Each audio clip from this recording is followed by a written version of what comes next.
জীবনে দুই ধরনের মানুষের কাছ থেকে দূরে থেকো। এক, ব্যস্ত মানুষ। দুই, অহংকারী মানুষ। কারণ ব্যস্ত মানুষেরা নিজের ইচ্ছে ছাড়া কথা বলে না, আর অহংকারী মানুষেরা নিজের স্বার্থ ছাড়া পাশে থাকে না। কিছু কিছু সম্পর্ক শেষ হয়েও হয় না। একজন হয়তো অনেক বদলে যায়, কিন্তু অন্যজন সে সম্পর্কের বোঝাটা বয়ে বেড়ায় সারা জীবন।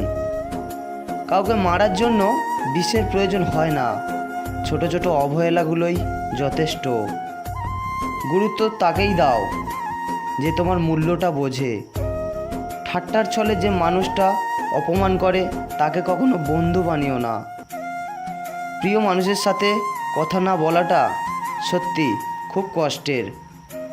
ধৈর্য মানুষকে উন্নত করে, রাগ মানুষকে ধ্বংস করে। জীবনে তিনটি কথা মনে রাখবেন: যে তোমাকে বিপদের দিনে সাহায্য করেছেন তাকে কোনো দিন ভুলবেন না, যে তোমাকে ভালোবাসে তাকে কখনো ঘৃণা করবেন না, যে তোমাকে বিশ্বাস করেছে তাকে কখনো ধোঁকা দিও না।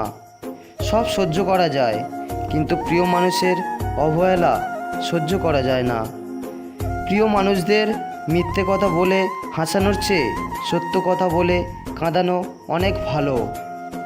বোকা মানুষগুলো হয়তো অন্যদের বিরক্ত করতে জানে, কিন্তু কখনো ঠকাতে জানে না। জোর করে ধরে রাখার প্রয়োজন নেই। যে থাকার সে থাকবে, আর যে চলে যাওয়ার সে তো চলে যাবেই।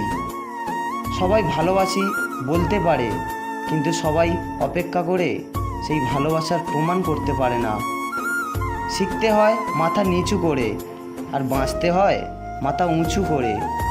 কাউকে অন্ধের মতো বিশ্বাস করলে সে তোমাকে অন্ধ ভেবে ঠকিয়ে চলে যাবে, এটাই বাস্তব। ব্যর্থ হওয়ার অনেক উপায় আছে, কিন্তু সফল হওয়ার একটাই উপায় আছে, তা হলো চেষ্টা। রাগ আর ঝড় দুটোই একই রকম জিনিস। থেমে যাওয়ার পর বোঝা যায় ক্ষতি হয়েছে কতটা। কিছু মানুষ বড্ড স্বার্থপর, নিজে ভালো থাকার জন্য অন্যকে কষ্ট দিতে দ্বিতীয়বার ভাবে না। কিছু মানুষকে বোঝানোর ক্ষমতা আমাদের নেই, তাই নিজে থেকে দূরে সরে যাওয়াটাই বুদ্ধিমানের কাজ। পৃথিবীর সবচেয়ে নরম জিনিস হচ্ছে মানুষের মন।